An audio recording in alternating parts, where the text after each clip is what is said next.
Hey everybody, welcome back to my channel. It is Mindy here, and today I was planning on doing another fragrance haul of fragrances that I recently added into my collection. I'll give you a sneak peek here of one of the fragrances that I added, but I chose to shift gears. I am in a very cheerful, happy mood. I don't know if it's the yellow, I don't know what it is. It's been a good week. I'm getting excited for the weekend, and I'm hoping to give you guys that same vibe so that you can go into the weekend very cheerful and happy.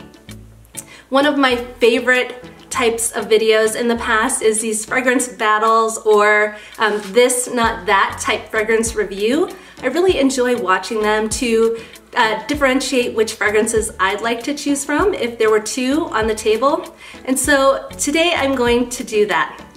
These are all fragrances that I reach for fairly often. I have a bunch of other fragrances that I'd love to do this with, but we'll start here, go through these, and if you guys like it, I'm happy to do another one of these in the future. So without further ado, let's get started. Okay, the first couple fragrances that I'll talk about today are Via Belle Soleil Cristal and La Nuit Tresor, and this is the nude version. So these are both very common, talked about fragrances that have recently come out from the house of Lancome, and I love both of them. I recently went back to read some of the reviews on this fragrance. I've moved on and looked at a lot of new fragrances, so I haven't gone back and looked at what people are saying about this, but I was a little bit surprised that not everyone is loving this fragrance, and that's what's great about the fragrance community. We can all have different opinions. Our opinions are very diverse, and we can kind of all come together and talk about fragrances and share this one common bond. So with that being said, I personally do love this fragrance. Now, I like the original Via Belle a lot, but it is very common. A lot of people don't like that fragrance, probably because it is so common. And this one is a refreshing deviation from the original Via Belle DNA. So while it maintains that foundation, you can tell that this is a Via Belle fragrance for sure. It is sort of heavy on the white florals, and it has that coconut aspect that I really enjoy. Of all of the Via Belle flankers, I believe this comes closest to the L'eclat. That's one that I smelled recently, and I do see a lot of similarities between this and that one. And again, I like them both. Now for La Nuit Tresor, this is a stunning fragrance. And it's one that's very wearable. This is very office friendly. You can wear this on any occasion and smell elegant and classy. And so this one is very wearable. This to me is very much a vanilla fragrance with the coconut laced in, and the notes are blended beautifully. This is one, when it's on the skin and it warms up, it becomes very stunning, and I believe it to be a crowd-pleasing, very likable fragrance. I like both of these fragrances. I think they're great in many different circumstances. I don't think having both in your collection is redundant. I think you have to consider what you're looking for in a fragrance. But if I had to choose a winner for this epic throwdown, I would probably go with the La Nuit Tresor nude fragrance, simply because it is so likable, so wearable, and I think, you know, in general, thinking about the crowd pleasability aspect of the fragrance, this one probably wins, so I will go with La Nuit Tresor nude for the win on this one. Okay, the next fragrances that I'm going to talk about are from the Mon Guerlain line. Now here I have the Mon Guerlain Intense, and on this side I have Mon Exclusive. So if you're familiar with Mon Exclusive, this is a very hyped up fragrance, a very popular fragrance, and unfortunately I believe it's a discontinued fragrance. So as you know, when that happens, demand tends to go up, supply goes down, prices go up. And so this fragrance is going for fairly high prices. They're ranging from, I don't know, $185 to almost $500 on eBay. And so it's not exactly accessible in this point in time, but reading through reviews in the past, I have noticed that this is a very well-regarded, very loved fragrance. Now, why is that? The notes in this fragrance include toffee, butter, vanilla, so very rich notes. I thought that this would be a gourmand lover's paradise, and that's why I wanted to get a sample of it. I absolutely was intrigued by everything said about this fragrance, and I completely agree, it's very, very nice. It does have some of that gourmandish quality. You can feel some of those notes shining through, the toffee and the butter, that richness, but it's not quite the paradise that I was hoping for or expecting. Not necessarily a letdown because it is a pretty scent, but thinking about the price point, thinking about the accessibility, I absolutely believe that the Mon Intense version is a viable alternative to the Mon Exclusive. Now, this fragrance to me is sort of an amped up version of the original Mon Guerlain. To my nose, the lavender is toned down just a little bit, which I like. Lavender is not one of my very favorite notes, and I think for these fragrances, you probably need to like lavender just a little bit. It is an apparent note in these fragrances, so just something to keep in mind if you're considering blind buying these.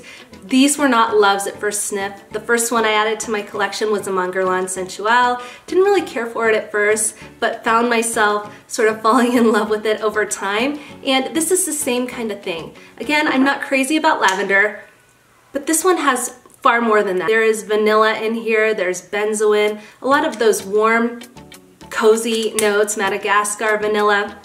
So this is a great option for somebody who wants this scent profile and doesn't want to pay these prices. Now, one thing about this fragrance, I find it to be comforting, I find it to be classy and sophisticated, but I know this isn't for everyone. There are a lot of people out there who have written reviews that said it's too much for their nose, it's overwhelming. And the thing I would say to that is you definitely have to let this settle into your skin a little bit. I don't like the first spritz of this, it's overpowering, but some people may still not appreciate it because it is a little bit heavier. So something to keep in mind if you are considering blind buying this fragrance. But overall, looking at the winner, thinking about accessibility, thinking about price, I'm gonna call the winner to be Mon Guerlain Intense for this round. Okay, next up is Vanille West Indies and some of the other alternatives for this fragrance. I have Solo Notes Vanille and Outremmer Vanille here as well. And I find Vanille West Indies to just be a beautiful, rich, warm, lovely vanillic, caramelic fragrance. Something to keep in mind with this is that there is just the slightest hint of synthetic quality to this. So if you're looking for a vanilla fragrance, this is probably one you want to try before you buy, especially considering the price point. Another fragrance that is really popular along these lines is Tihota by Indult, and I actually prefer Vanille West Indies to that fragrance. It has musk in it, it has a little bit of a depth and sort of a burnt quality aspect, maybe a little bit more character to be honest, but when I think about just wanting a vanilla fragrance, this one hits the mark for me. Now, thinking about these two fragrances, Solo Notes Vanille, Outremmer Vanille, they are very similar to Vanille West Indies, and quite frankly, I wonder if people can really differentiate between the two. In a side-by-side comparison, I think these are so similar to one another, but also very similar to Vanille West Indies. They have that warmth, that character, that vanilla quality that I really love. Now, quite honestly, I bought this impulsively one morning when I was looking at it, I was sniffing it, and I just didn't think I could move on with my life without it, and so added it to the cart and of course bought it. Now, I don't have any regrets on that, but also this is a pricey fragrance. It is not very accessible at the moment. In fact, I think they might be re-releasing the product in June. But for me, sort of thinking back, hindsight being 2020, I do think that these are completely acceptable alternatives to Vanille West Indies, and at the price point, you simply cannot go wrong with these. So for the purposes of today's video, I am gonna call the winner Outremmer Vanille because this is an accessible fragrance, it's an affordable fragrance, and a lovely vanilla that does sort of match up to the quality of Vanille West Indies. That is Outremmer Vanille. Okay, the next couple of fragrances that I want to go head-to-head with are Via Belle, and this is the original version, and Mauboussin Elixir pour Elle. Now, I've seen these two compared to one another in other videos, and so I wanted to take a stab at sharing how I feel about the two. Now, Via Belle might be one of the more popular fragrances on the market, but it is also one of the more disliked fragrances on the market. And I think there's a couple reasons for that. I think people are exhausted at seeing commercials, smelling this fragrance in places. And so I think there's just sort of this saturation of the market with this particular product and this brand. And so what I get from this is vanilla, warm, fruity, sweet, and it is a beautiful fragrance. But for some of the reasons I mentioned before, I'm not reaching for this one a ton anymore, but that also has to do with the fact that I have a lot of other fragrances in my collection that I enjoy as well. Now, outside of the complaint that Via Belle is too common, a lot of people also don't love the patchouli that's in this fragrance.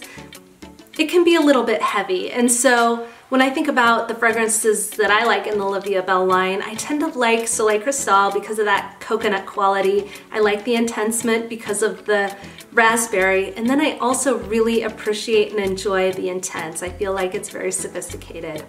When I think about Malbouse and Elixir pour Elle, this does contain a lot of the same notes that are in this one. Blackcurrant, iris, jasmine, praline, and vanilla. So you still get the warmth from this fragrance, and it does smell, it smells similar. It's almost as though this one doesn't have that fruity aspect, doesn't have pear like Via Belle does, but it also has oud.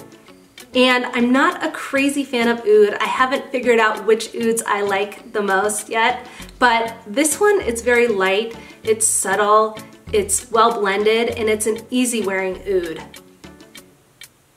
I would say that some people might think Malbouse and Elixir pour Elle is sort of a flat version of Via Belle. So at least that's my translation of it, because it doesn't have that punch that you get from Via Belle. It doesn't have that patchouli aspect. So just think about that if you're considering this fragrance. If that appeals to you, sort of a toned down Via Belle, this is gonna be the winner for you. Now, thinking about me, I love this one, but I prefer the flankers, and for the purposes of today's video, it might be a little bit inflammatory, but I'm gonna go with Malbouse and Elixir pour Elle is the winner. All right, the next two fragrances I wanted to talk about are fun. They are Jessica Simpson Fancy and Juicy Couture Gold Couture. Both of these are delicious fragrances. Both of them are youthful caramelic fragrances. They're both sweet, and they are both fragrances that I need to be in the mood for if I'm gonna wear them. Now, that's partly because they are sort of heavy on that caramelic aspect. This one tends to be a little bit synthetic at first spray, and now that I think about it, this one too could probably be considered a little bit synthetic. This one, to me, comes off a little bit more playful. This one might come off just a little bit more mature. It's not a mature fragrance, but when I think about somebody who might say this is juvenile, that might be more the case with this one than this one. Now, one thing I'd say about Gold Couture is that if you wear this, you walk into a room, you really need to be willing to own the room. For me, it's a very present, very noticeable fragrance profile, and I think you have to have a level of confidence to be able to wear that. I don't say it in a bad way, but that's a lot of responsibility to take on. This is definitely one of those fun fragrances, and this one too, a fun fragrance that I would wear if I didn't want to take myself too seriously. So if I'm going out for a night out and I wanted to do something fun or something silly with my girlfriends, I might wear this one. I'm not gonna be wearing this one to a job interview for the job of my dreams. I'm just not gonna be reaching for this one for that type of occasion, but I do think this works perfectly if you're looking for a night of fun, thinking about after the pandemic, going back out, having a little bit of normalcy in life, going out and just letting loose with your friends. This might be a fragrance that you want to wear and just have fun with it. I do like and enjoy both of these fragrances, but when I'm thinking about which one is a little bit more approachable, which one is a little bit more wearable, Jessica Simpson Fancy stands out to me. And so for today's video, Jessica Simpson Fancy is the winner. Okay, the next two fragrances that I am going to go head to head with are gonna be no surprise. I have Coco Mademoiselle Intense and Coco Mademoiselle the EDP right here. And both of these are classy floral fragrances. They have a citrus woody aspect to them, and both of them are stunning. This one has more emphasis on the vanilla, so when I think about these two fragrances side by side, this one's a little bit warmer, it's a little bit deeper, it's a little bit cozier, and dare I say maybe a little bit sexier. Whereas this one's maybe a little bit more wearable to some people. It's got a sparkling quality, it's got sort of this almost freshness to it, it's got a crisp quality, and both of these are fantastic fragrances. Both fragrances will turn heads when you walk in a room. Both of them will make you feel confident. Both of them are mass appealing fragrances that I find to be very likable, very wearable. Of course, there are some people that don't care for this particular profile, but of all of the fragrances that I've tried that fall into this sort of floral category, sort of this sophisticated, work appropriate type category, these two are the best that I've found so far. Now, clearly I'm reaching for this one just a little bit more. There's a pretty heavy dent in this fragrance, and that's just because I love it so much. If I had to guess how much I reach for it, I would say I'm probably reaching for this one 75% of the time. I reach for it once a week, maybe once every couple weeks, and this one a little bit less than that. But I also really truly enjoy this one because it's bright, it's sophisticated, and it's classy. Both of them are lovely fragrances, as I've already mentioned before. The first time I ever smelled the intense version of this fragrance, I was blown away by it. I thought it was absolutely stunning. The person wearing it walked into the room and she looked elegant, stunning, classy, and she wore this fragrance with such grace. It was so alluring, and she got multiple compliments. So definitely one that I wanted to go out and get soon after because it is one that I absolutely love. I've tried multiple fragrances that are in this particular genre. For example, Chloe Nomad, Miss Dior, Passé Soir by BDK, and for whatever reason, no one's been able to bump these two off sort of the pedestal for me. I really enjoy them, and they are fragrances that I reach for on a regular basis.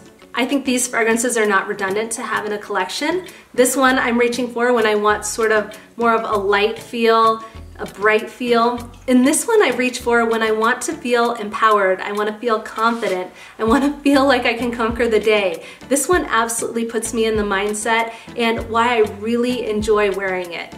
I'll go ahead and name the winner for this particular battle to be Coco Mademoiselle Intense. Again, I can't say enough about these fragrances, but this one really has my heart, and I cannot live without this in my collection. I guess it's time to buy a couple backup bottles. Anyways, Coco Mademoiselle Intense, the winner. Alright guys, I hope you enjoyed this video as much as I enjoyed making it. I had a lot of fun talking about these fragrances. I hope you have a fantastic weekend. I hope you're going into it feeling upbeat and cheerful as I am. And I also hope you have a lot to be grateful and thankful for. I really appreciate you guys watching, and until next time, I'll see you soon.